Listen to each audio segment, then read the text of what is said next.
I had to find it, but yeah. Anyway, Good afternoon. Ladies and gentlemen, it's the morning still, by the way.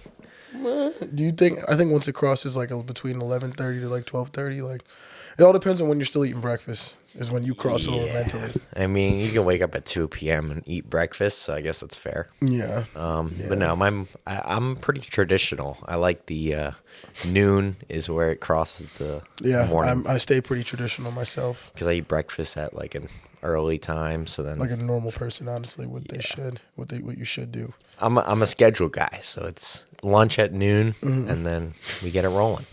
But Yeah. we're back.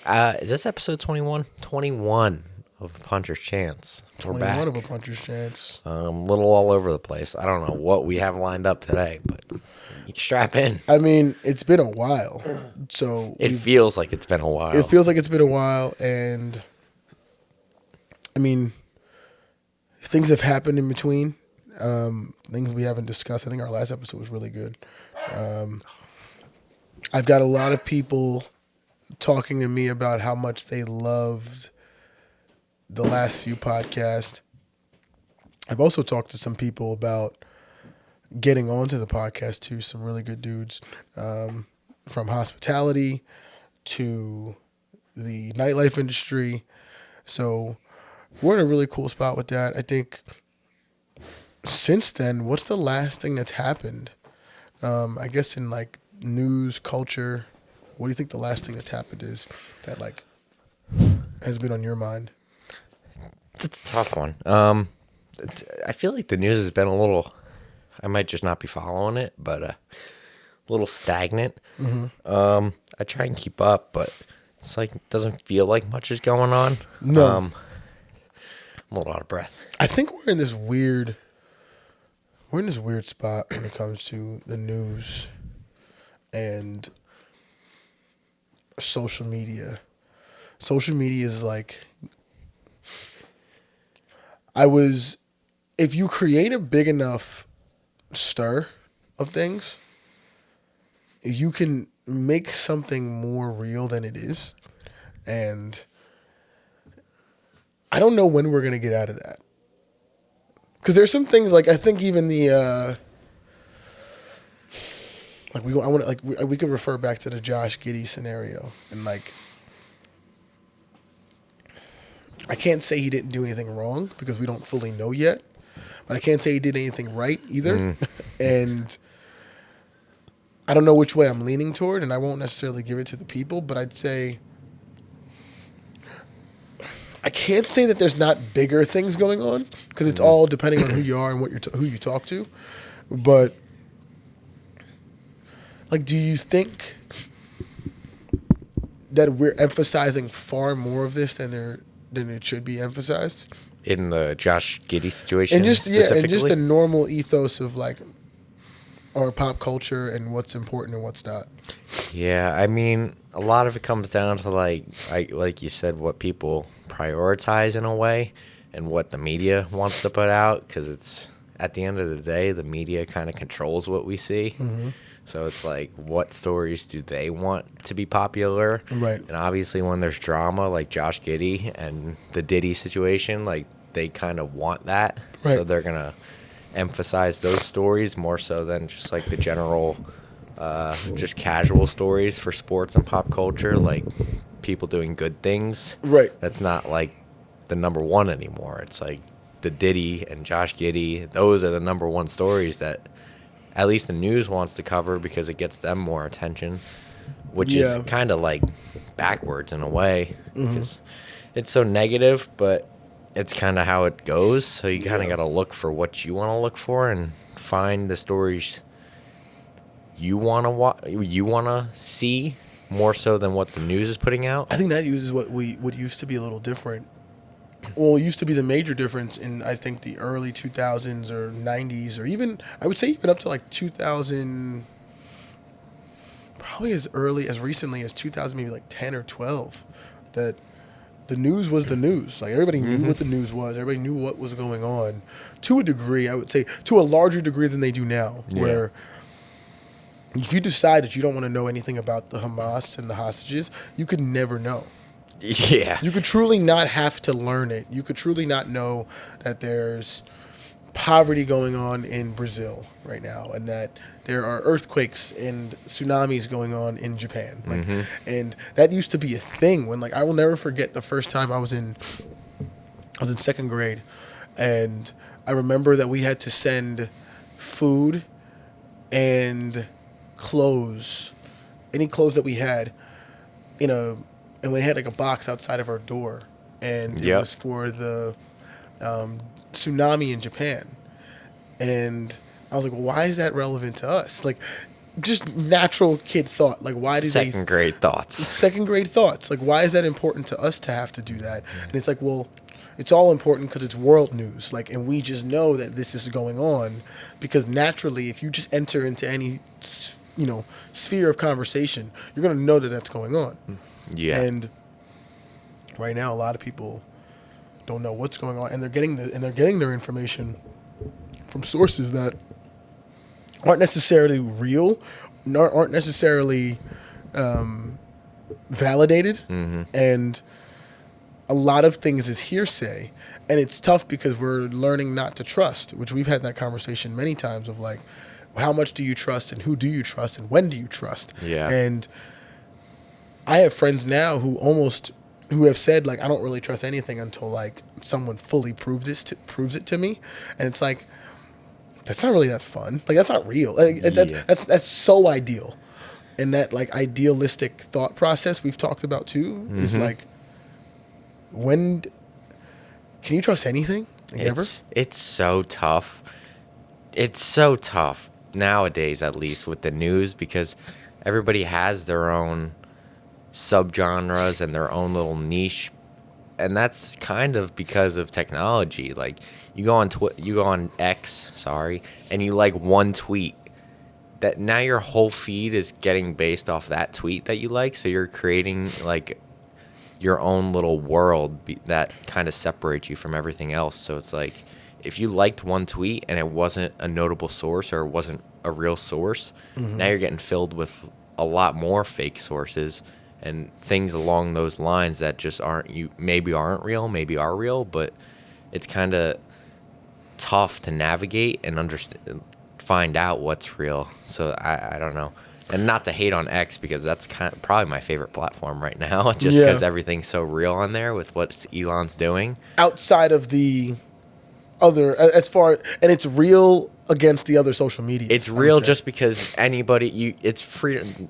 He's letting you have freedom of speech. Whether that's real or not is for everybody else to figure out. That's a huge difference. He's not suppressing anybody, which I'm a fan of. And I appreciate that stuff too. And I think even with that freedom of speech and expression, like, one of the things I've been learning the past couple of weeks, or like, I had somebody reach out to me who I hadn't spoken to in about maybe like 6 months. And since 6 months, like, think about the amount of time that is, right? 6 months, that's about 180 days. Right? That's a lot of days that go by. And in those days, depending on what you're doing and how you're using those days, things can change quickly. Things change in like a day. Yeah. In a lot of ways, people's lives change in a blink, right? Like, I needed something yesterday that I was truly waiting for, and then once I got it, that changed a lot of things. Like, that changed things, and that pushed things into a different direction. Like, things were probably moving around 70 to 75%. Now we're moving at 100 miles an hour now, and like, in that split second, because this person provided me with something that I needed. And so I say that I was having this conversation with this person, and they had told me, well, you said this last time we spoke.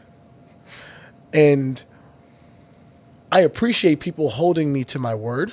I like that. I think people hold you to your word so much that you're not allowed to change your mind. Yeah.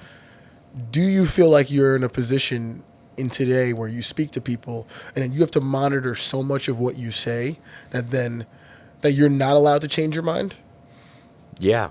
I think that's a fair assessment, especially if you put it out on the internet, because then you post one video and then say we get to episode 300 and we're saying something different. People are coming back to episode 10 and they're like, well, Going back and recovering tweets. You said this. Well, it's been 3 years. It's been 6 months. My life changes. My perspective changes.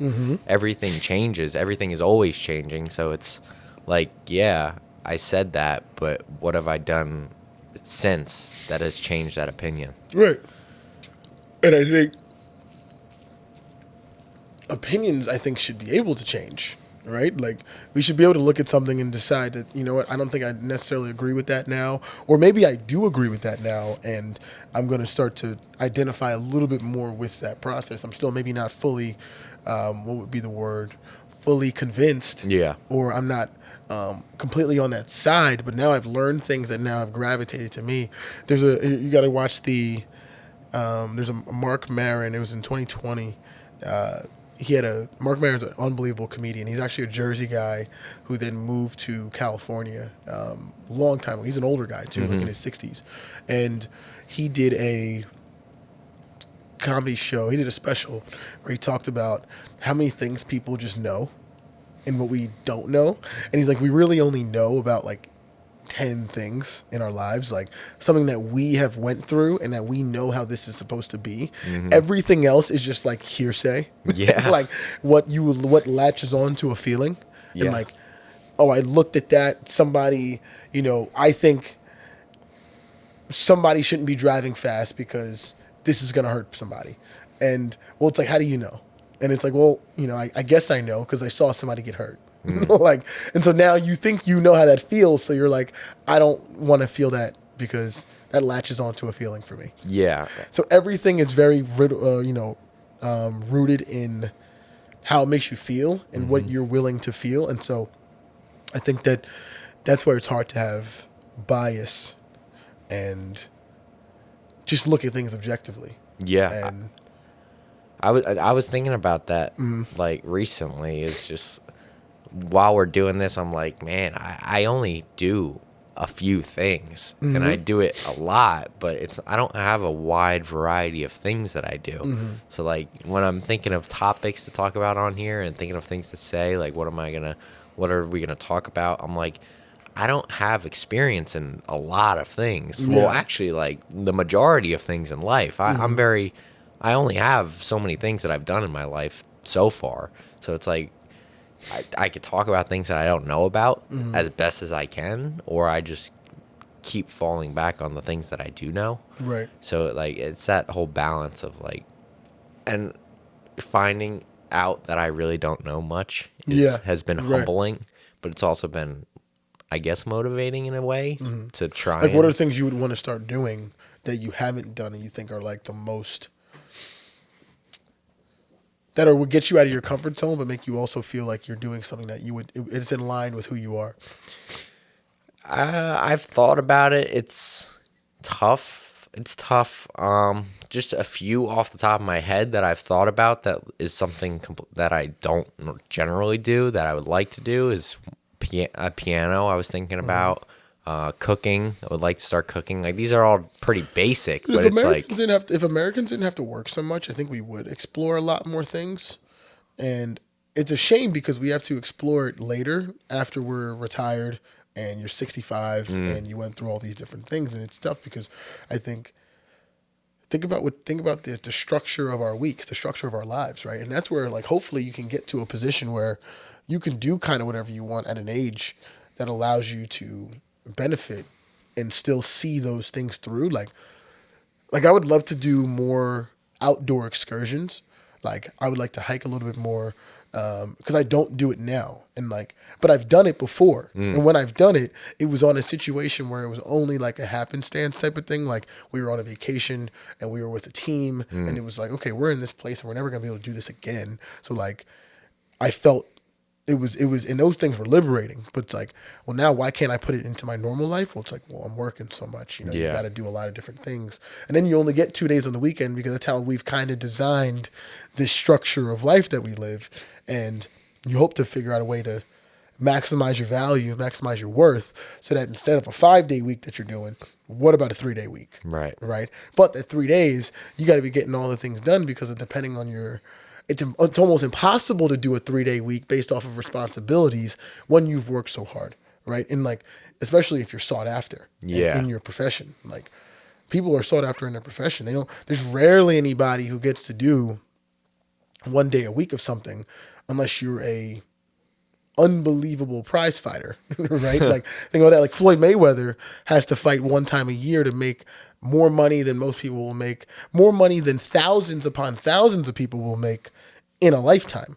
So like, he gets to do that 1 day. Obviously, he will train for a 3 to 6 month period, but like, if he doesn't want to fight that next year, he can actually just go say, or the next 2 or 3 or 4 or 5, he can decide that I don't want to pick up anything else.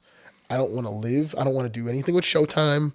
I don't want to have the Mayweather money team anymore. Let me just live off the money that I currently have, which would probably be anywhere upwards of $400 to $500 million. Yeah, he's got a lot. I would just guess. I'm going to guess. That's a full assumption. Like, it could be further, it could be more or less, but even if it's less, it's probably marginally less. Like, he's got generational money. He could stop doing things, and then he could say, you know what, my rest of my life, he could have done that 10 years ago.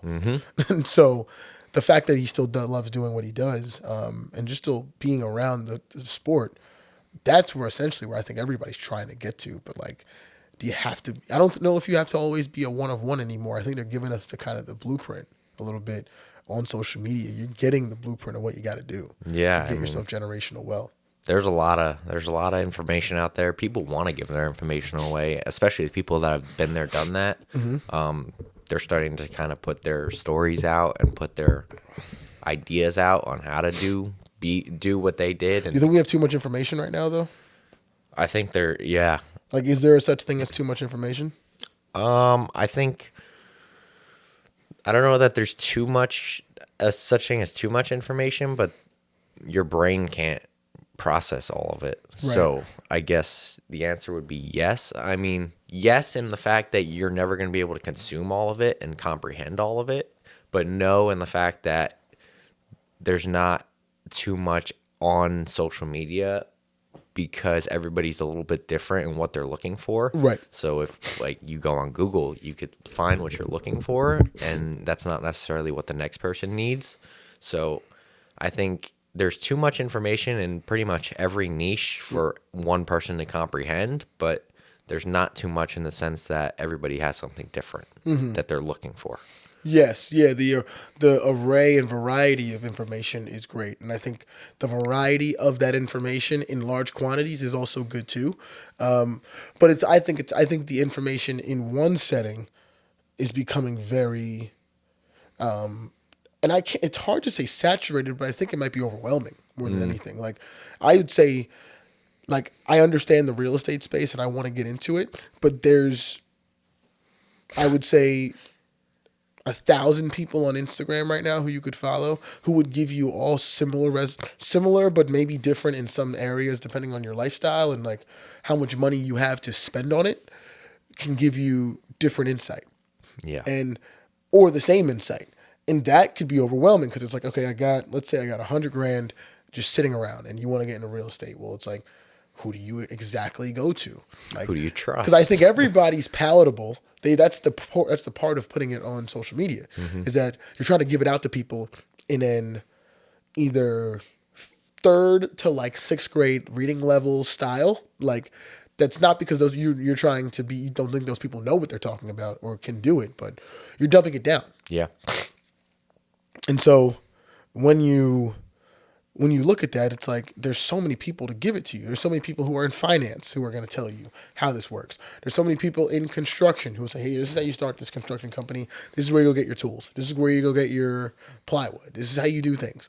In the baseball space, in the sports space in general, take baseball just out of it.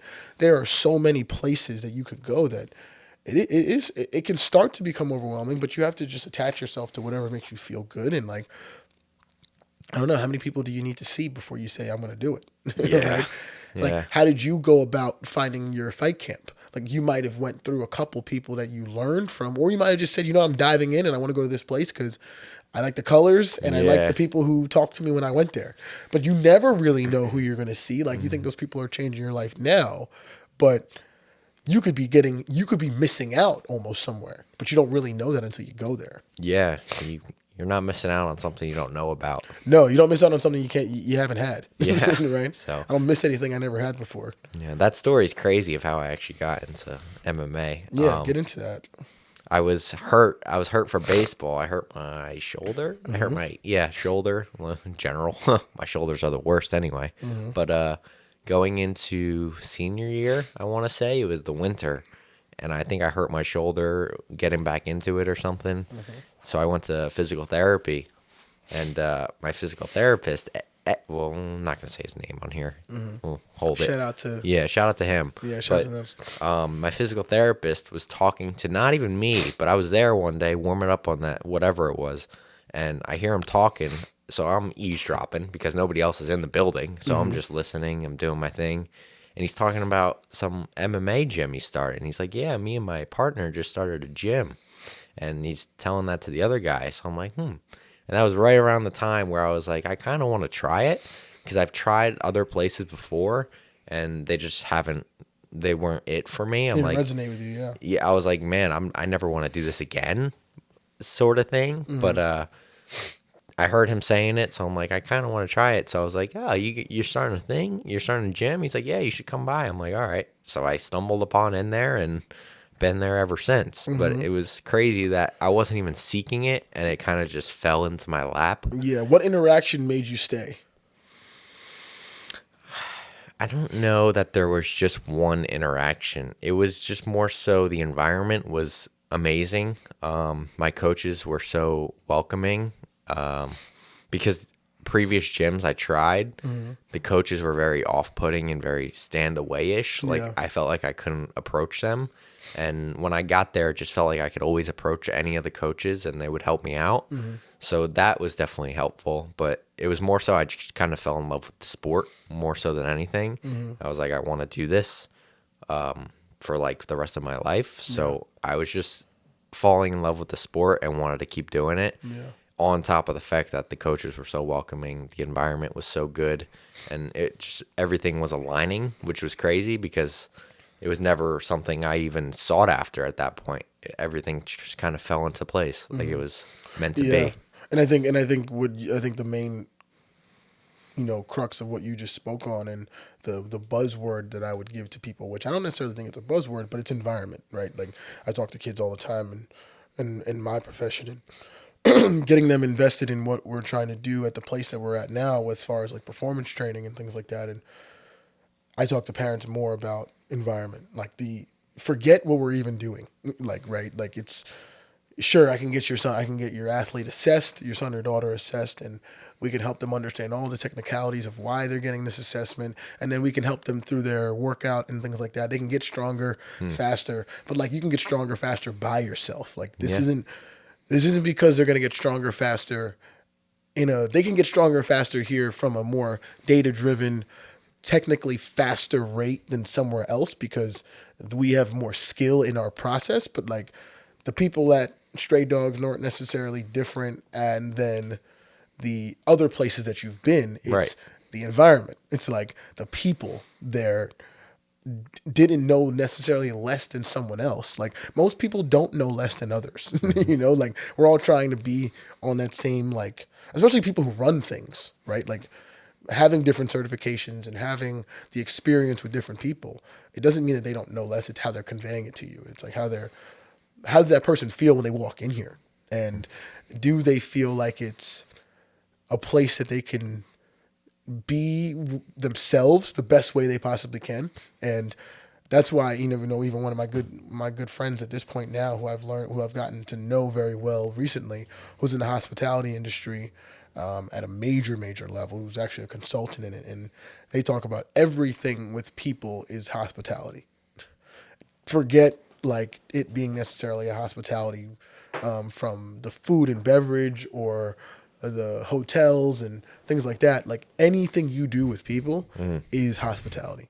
And that to me resonated with me in everything I'm doing now. Like you have to cater. You have to like pamper. You have to massage, like all of these different things when it comes to others. And that if that's not the first thing you're trying to do when you meet with people who want to invest in you, then like it's gonna be difficult to keep them. Yeah. And even the tough love and real love, and soft love, all of those different things that come into play when it comes to being with around others. Like you have to exercise all those things so that you can see what you're going to get out of that person and where they're at now. Because I think that's what we're losing in, whether it's youth sports or, competitive sports at the highest level to people in training, people in small, different job professions. Like that stuff is very important to kind of just keep our eyes on always, and you want to make people feel excellent when they are around you.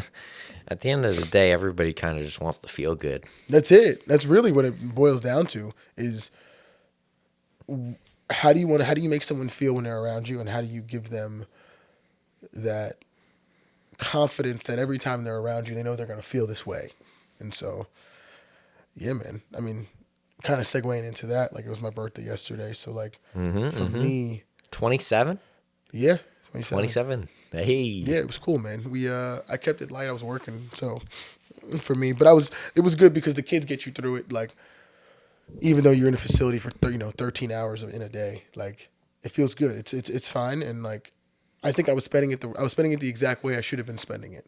Like you could choose to take the day and like kind of give yourself that energy, but like I was in the right place. I was exactly in the right place. I was exactly around the right people, and the people I did see later, it just made sense. Yeah. So like, it was a good day, and I think the age is interesting because I don't think it was the age. I don't think the age has anything to do with maybe how I feel, but like. I don't think I crossed over anything. Like, when you get to like 20, people say when they get to 25, they cross over certain things. It's that thing in your brain that like goes off. The frontal lobe, things get fully connected. And like, I think at 30, I might feel something a little bit more, but like, it all depends on the financial situation and like things just change, I was going to ask, how does your 18th birthday compare to your 27th? Because 18 is like, you're an adult now, but now you're 27, which is almost a decade out of 18. I think the mistakes are more refined. I think you make a little bit less mistakes. And it's not that you don't have, immaturity. It's just that immaturity is slightly more refined. Right? I think like you get more opportunity to do you could choose to do some of the same things that you've done, whether it's you go out and you hang out with friends and you can go crazy when you go out to a degree, but like the difference in that is now that when you go out, you have a little bit more, you have a better thought process on what are the things that are more important to you. And so that importance to me is obviously the things I'm getting into, like some of the business dealings, the information I know now. Like I think at 27, I learned a lot. At this point, I would say from 18 at least, I've learned a lot more self-control. I've learned a lot more of getting out of bad habits and starting new ones. And being a little bit more disciplined, I'd say, right now. And I'm still not, like, majorly disciplined, but I think from 18 to 27, I'm in a much different disciplinary role in my life. I think that there's things that are more important now than they were before. Now you're a business owner, though, so that kind of has starting a business helped with your discipline? Yeah, I think it's a great way if you want to get disciplined and more disciplined about your goals and your aspirations. Like definitely start a business. Like I think that's a great way to do it. It's not for everybody, but it allows me to do it. I think it's also having the plan. I think having a long-term and a short-term plan will help you stay a little bit more on course on that, and like it can provide you with a lot more purpose. And I think that the purpose at this age now it doesn't take away from the things that I like to still do. Like I had one of my friends text me about Travis Scott coming to Philly, and like this Sunday. I would love to go to that and and turn up and have a good time. But like we'll see what goes on, right? We'll see how that looks. And before I'd already have sent a deposit. Right, I would have sent a deposit 4 or 5 years ago, and I would have said, you know what, that makes a lot of sense. Let's do that. Let's spend a lot of money, and we'll have a great time. And we'll worry about the other stuff later. It's like right now you can't necessarily do that in every moment. So I would say, the discipline at this age I've learned, and I think where you give your energy, and how you provide it to others is very important. Saying no is a huge, huge thing at this point, and being able to not be so diplomatic in everything you do. Like I'm very diplomatic. Like I provide a lot, and and I have a lot of leeway that I provide with people too, and that's a good thing, but it can also be a very bad thing depending on how you provide it to others. Yeah, how you express it, right? So it's getting what you want and being able to provide terms, because I think everybody needs terms, and how they operate. And I think that operating that way allows us to be able to understand exactly what we need, what everybody needs. Yeah. Having agreements and contractual obligation to things is important too. Like just doing things smarter, And I think we're all trying to do things smarter. I don't think anybody's trying to do things dumb, or in a way that's not helpful to themselves. But I think that those conversations are a little bit more, people aren't seeking out those conversations a little bit, and for some good reason. Like I remember when I was like 20, 21, and I didn't want to have the tough conversation, but like now I'm fine with having the tough conversation, because you got to know who you're dealing with, and like those people should be able to have a tough conversation with you if you're interested in being in their lives for a long time. And like it's just what it is, Like we don't take things as personal. I definitely don't take things as personal as I used to. And I don't know if I ever truly did when it came to like execution and just living life. Like I've taken things personal before, but like I definitely don't take them as personal now, because I see where people are at kind of in their lives. Like if you can meet people halfway, or like even closer to them than they are to you, like you could see that like they didn't mean to do that. They didn't mean to do that, and they don't even know that they didn't mean to do that. Right? It's like subconsciously people make decisions that have to get out of their subconscious so that they can learn a new habit. So yeah, man, interesting. It's an interesting place to be in. I think 2024 is going to be an interesting year, though. I think it's going to be one of those years that could like change lives. I'm like really thinking that's going to happen. That's what I'm thinking in my own life as well. Yeah. But just going back to that goal setting, because you said that and it kind of sparked a thought.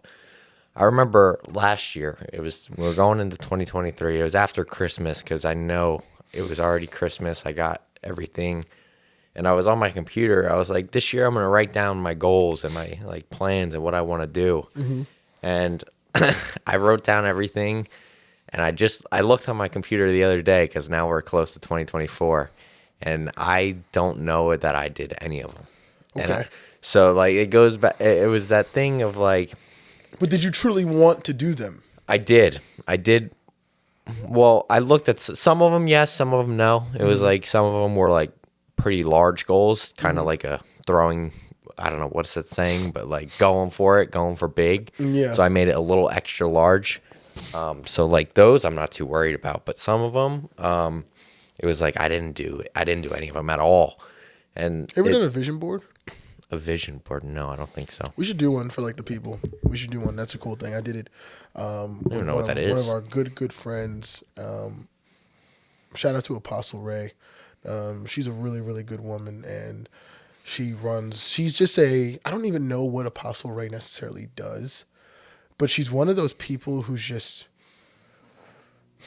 the best way I could describe her is she's a curator of life.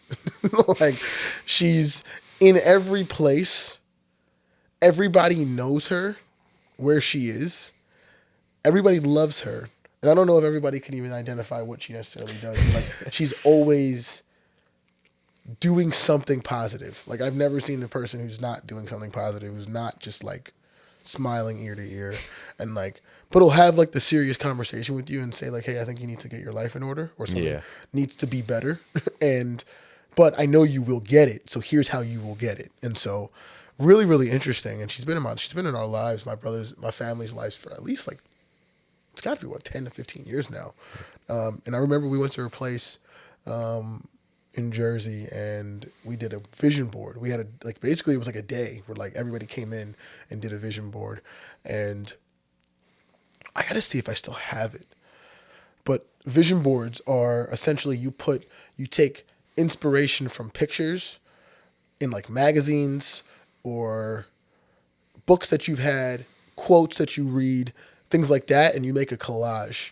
And you put in like your 1 year goal, your 2 year goal, 3 year goal, and you can write on this board, and you can put in, and usually people will do vision boards that are like a year long, or some people will do them that are 5 years long, or 1 year, and then a 5 year vision board, and it'll put things on there that you'll say out loud, and you'll go around the room and like there's vision. It's like the vision board day was like 12 of us, and we all made one where it was like, okay, I want to be a professional athlete, and I want to also get baptized, or I want to do any of these types of things that you're doing, but you see it. And that's why the pictures are there, or you write it down and now this is yours. You put it up in your room. You put it up in a place that you're always going to see. I'll show you a couple styles of it, but I had on my vision board being Asian. And so like, but that was probably this, I can't remember when I did this. I think I might've done this like in high school. It might have been like 2013 or 2014 that we did this vision board, and this is 10 years ago. So like, it was a really, really cool environment. And like, it was just like a laid back one. Like you make your own one and you make it creative, and like you color on it. You do all these different things, and you can do that because you're around positive people. It's a very good community based thing. We could make one on here. I think we could make one, and like, we could do it somewhere in the studio, or, and we could show people what our visions are, and like we could have other people send us vision boards too, and see where they're at, and like we could just continue to help motivate, because like it's a really cool thing. I think you'd benefit from one. Yeah, I mean, it sounds good. It sounds good. I would try it. Yeah, I Get it think going. you'd really like it. Yeah, but yeah, I'm down for that. What else is going on in life? I started doing. So I've been pretty strict on it. I've started my morning showers. I finished with a minute. Now I'm up to a minute 30. Just blast the cold on me. Yeah, I do that. I do that in the mornings. I've been doing it. I've always done it in the mornings. But yeah, I got that, and so shout out to my girl, because she got me the ice plunge. Did she The really? Floatable. Yo. The inflatable one. I was looking at Incredible. it. I gotta get And one so now. I'm gonna see. I'll ask her where she got it from, because we didn't open it yet, but I'm gonna open it, and I think we're gonna love it, because it's one of those easy portable ones that we can just like move around. So Yeah. like we could do one in the backyard. At the place I'm gonna be at our performance facility now, I'm gonna try and put those outside. I'm gonna try and get like the big barrel ones The barrel. that we just put outside, and we just use it for our athletes. So you're more than welcome to come on by I'll be there. and get into it, because I want to put that in, and I want to do challenges. Like it's all about, again, just challenging the mind. Christmas is coming around. Christmas is coming around. Do I don't you know. say Merry Christmas, or do you say Happy Holidays? I try and say happy holidays just because I feel like it's, out in public, like at a grocery store or something. I try and say happy holidays. Have you gotten the Happy Holidays or Merry Christmas yet? Like when you left somewhere? No. I think that starts in like a week. Yeah, I think once you get into like the teens of December, then you start getting That's when people close. are just swinging the Or if it just Happy snows Holidays and one day. Merry If it Christmas. snows, then that's when you know, and you'll start people getting are it. saying Merry Christmas or Happy Holidays. If you see Nice. snow, it's the holidays. You might have to come up to the lake house one day. It's just like Miracle on 13th Street. It's incredible over there. It's nice. If it snows, that would be nice in the snow. It's going I'm to sure snow. It will be. snow up there. I heard it's It a will big snow. winter for snow, so. See, like that messes up the money a little bit. But if the roads are clear, We're in the That's the clear. big thing. Yeah, I mean, if Texas gets snow, then they're in trouble. But up here, I feel like we're used to this. Yeah, we're So, used to it. Have you? Are you still shoveling for cash these days? nah, And are you above it? I'm not above it by any means. I'm not above it either, and I would actually do it for content. I would do it. Yeah, I would do it for content. Yeah, I mean, We could pick a day. We could did pick a it day. snow last year? Because I can't even recall it snowing last year for me to have an opportunity to do that. Mm-hmm. So I don't think I did it last year. These kids better start getting somebody. All you kids out there who are like between the ages of like 4, maybe even 13. When did you start shoveling snow for people? Probably like that. Like 13? Yeah, When somewhere you could around like there. get out of your house and Like be middle within a school, mile. going into high school. As long as you're within a mile of your house, like you could kind of do. Yeah, what you want to do. I got some, like, I can get around here. Yeah. Go to these houses. That's fine. 13 between 13 to like 18-year-old guys, definitely get some of these parents before the snow starts to drop on monthlies. Okay, get your monthly shoveling in. All right, tell these people you're gonna shovel their house no matter what the time is, when it happens. They know you're coming, and you get invoices for like $100 a month. When you know that, hey, it's gonna be a tough snow this year. From this time to this time, this is how much it costs. I'll come by your house and I'll do it.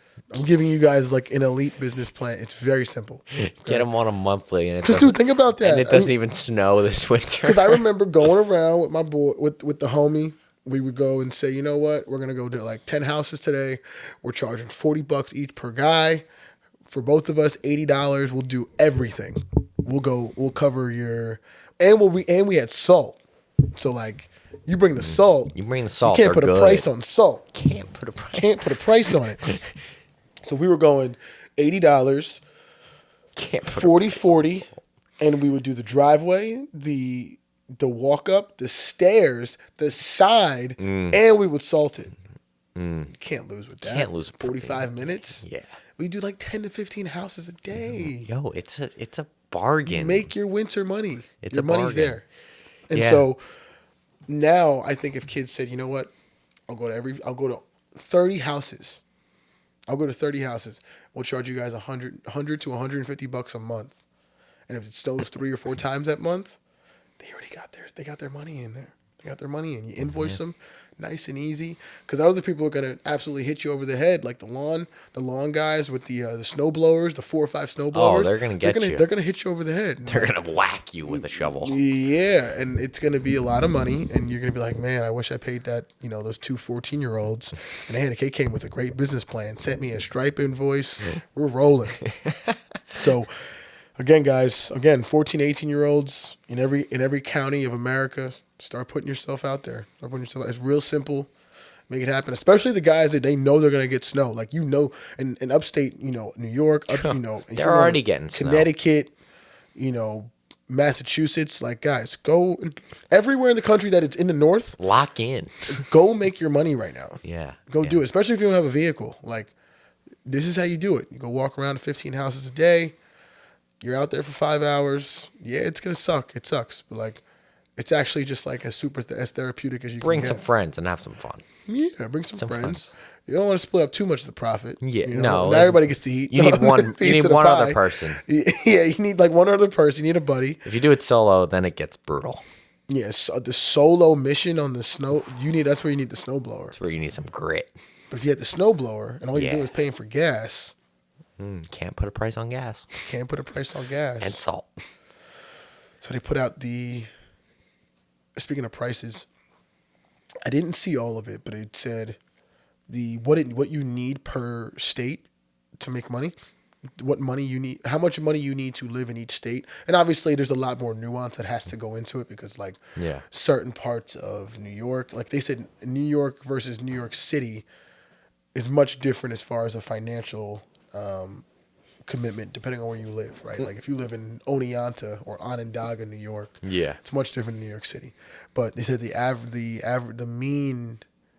median income that you need to have for a single person to live in New Jersey is I think like 68 grand or something like that, 68 to 70. Jeez. Like, Man. it's a lot of money. It's a cold world out here. I mean, So give me one place outside of the major cities that you think you'd live in a different state? Because the major cities you're thinking, and these are all, and think about how much there's a major city in most of these places that are obviously the highest. So like California was super high, New York was super high, New Jersey super high, Pennsylvania is pretty high, and they got two major cities. Yeah. So Florida was pretty high to a degree. But obviously there's a lot of places that like the median income might be like 42 grand or like 36 grand. And that's like low, super duper low. Like you don't got to do much to do that. You could do a part-time job at that in New Jersey. So like where would you live outside of where you live now that you would be comfortable calling it home? You think you could be comfortable calling it home? Are we talking? Are we on a financial side, or are we on like a living Financial side? Like you could make the most money you could make, because right now, like if you make, but because a median household with like a child and like a married couple is like 190,000 in New Jersey or something like that.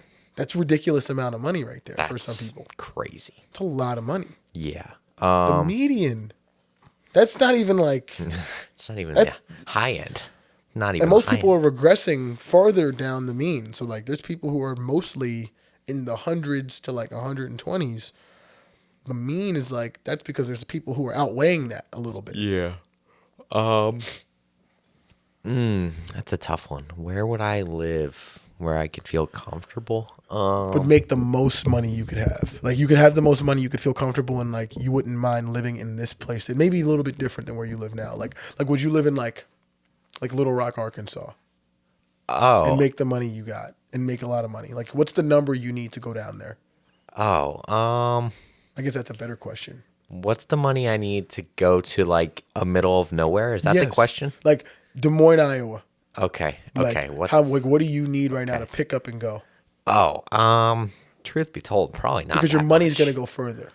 Yeah, I mean, it's probably not that much. But think about that. Think about where you're trying to go, right? Like, Yeah. I'm talking about like, think about, a lot of my plans, right? Yeah. And they're pretty grandiose. Like if someone told me to bring my plans to, bring this exact plan to like Bismarck, North Dakota or South Dakota, whichever Dakota it is, like, dude, It's going to cost. like, it's going to cost you. Well, in my eyes, a lot of my plans can be done on the internet. So, like, I can bring a lot of the things I want to do. Is that designed? No, it's just kind of happened. But think about it still. Even if you have to do that, you still live in the same place. Like, you're still living in a place where the taxes are the taxes. Mm-hmm. The financial commitment is the financial commitment that you have to give to the government. Mm-hmm. Like, and you're still going to have to leave your house eventually. And so, like, yeah. I mean, you know what obviously. I mean? But it's just like, if I can bring what I have, like my goals, a lot of them I can bring with me and still do. Mm-hmm. So, besides, like, opening a gym, I guess I'm opening a gym in the middle of Iowa. Yeah. But that's like, where's the place that you think you could go to do that and make the money you want to make, and it goes the farthest you could go? Oh man, that's a tough one. Just to give you an example, like paying like the property tax on places that you own, like if you're gonna own your own gym, like the space itself. Yeah. Like in New Jersey, property taxes, depending on where you are, anywhere between like $15,000 to $25,000. Yeah. Like then you got to pay the business tax, but you may not have to pay the income tax, depending on where you are. It gets a little nuts. It gets a little nuts. There's a lot to think about. I mean, it is. Like, I don't know. Utah doesn't sound too bad. That's what I'm saying. That's what we're talking about here. Like that's Colorado, that could be a good spot. Colorado doesn't sound too bad, especially Mile High. You get the conditioning, get that. Mm-hmm. So that's where I'm thinking. But, I wouldn't mind those places. Like, I don't know what Arizona looks like, but I feel like that's expensive to live pretty high, I'm assuming. Yeah. So maybe not there. Florida, maybe. States, no. One thought was Mississippi. That was a thought. Mississippi was a thought. I would never go to Alabama. There's, as of 2023, Alaska, Florida, Nevada, New Hampshire, South Dakota, Tennessee, Texas, Washington, and Wyoming. are the only states that do not levy a state income tax. Note that Washington does levy a state capital gains tax on certain high earners. Tennessee doesn't sound too bad. Tennessee don't sound bad. Like out of this, I love the Carolinas, so like I would probably go there. best states to live for the money. Maybe just go to Europe.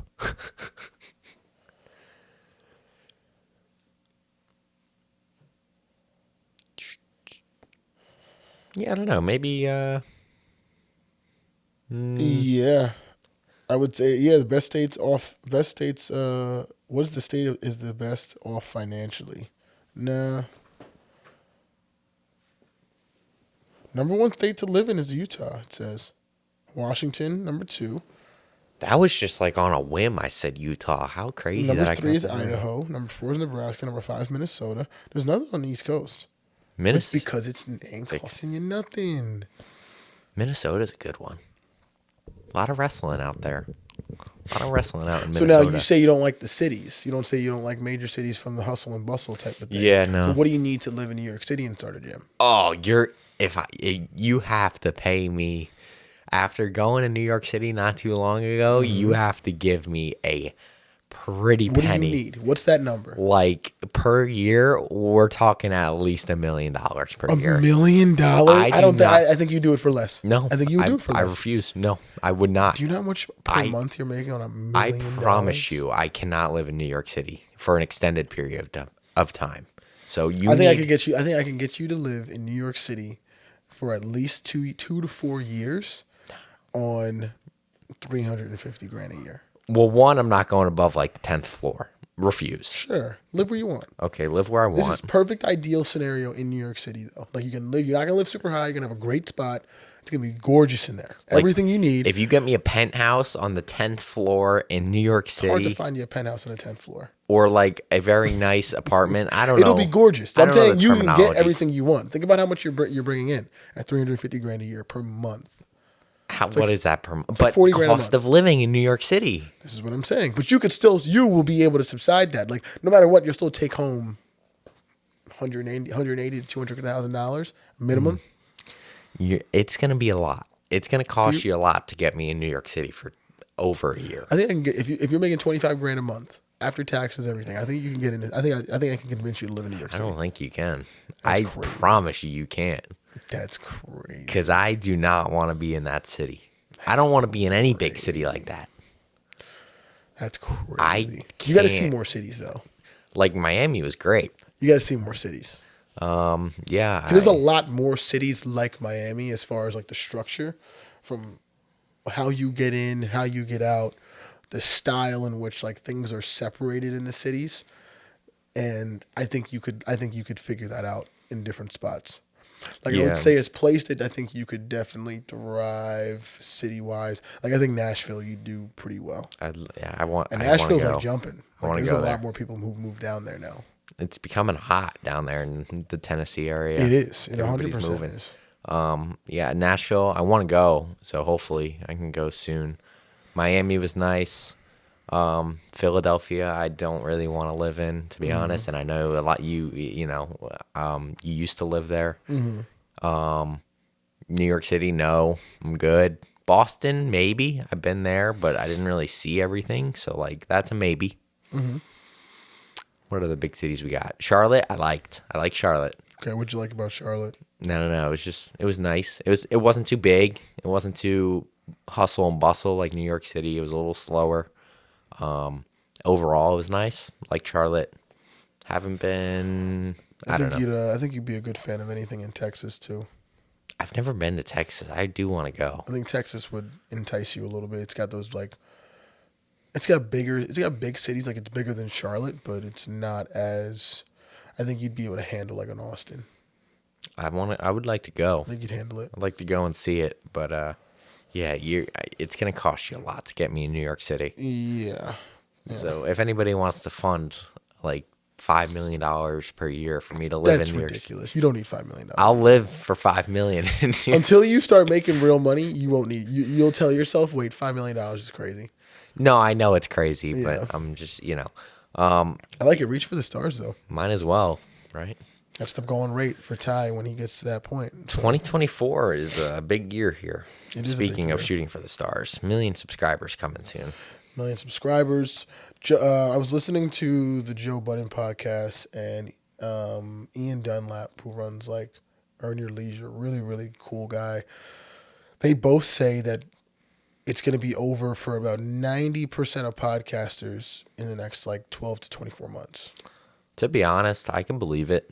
It's just, there's so many. There's so many, and we're one of them right now. We're one of those, but Yeah, we and just and a gotta- lot of it has to do with, and I can't say I disagree with them because a lot of it, I was even thinking about it from our standpoint. It's like, well, a lot of it has to be compelling. There's got to be kind of different questions asked, and you got to kind of continue to create. You have to continue to create content that is going to be a little, not necessarily like a cutting edge, but like it's got to be more creative. Like, different questions or different types of people that people haven't seen before with different stories. That's what I think. story is everything. It has to be, and you got to have a consistent flow of conversation that's continuing to just grab the people. It's got to be captivating to a degree, and whatever you're doing. And it doesn't have to be captivating in the way of like every audience has to love it, but like the audience that you do have has to be rallied around you. Yeah. And like, and it's consistency, right? It's consistency in the content, it's consistency in how you're kind of putting out the message and how it looks and all those things. Because I think everybody can get cameras. I think everybody can do what they're doing, and like that's where like as far as studying the game, like it is, you got to study it. And like they were talking about creating a pod. He said that Joe should start a pod boot camp, and on how to create funny segments, how to build interesting topics and bounce those things off of certain people. Yeah, And I thought that was brilliant. that's a good idea for them. I thought that was brilliant. Yeah, that's a good idea for them. Yeah, But I got nothing left. You got anything left? I'm good, man. It's been episode 21. Like, comment, subscribe. As always, we're pushing comment, subscribe. We're upon 100 subscribers. So Patreon coming.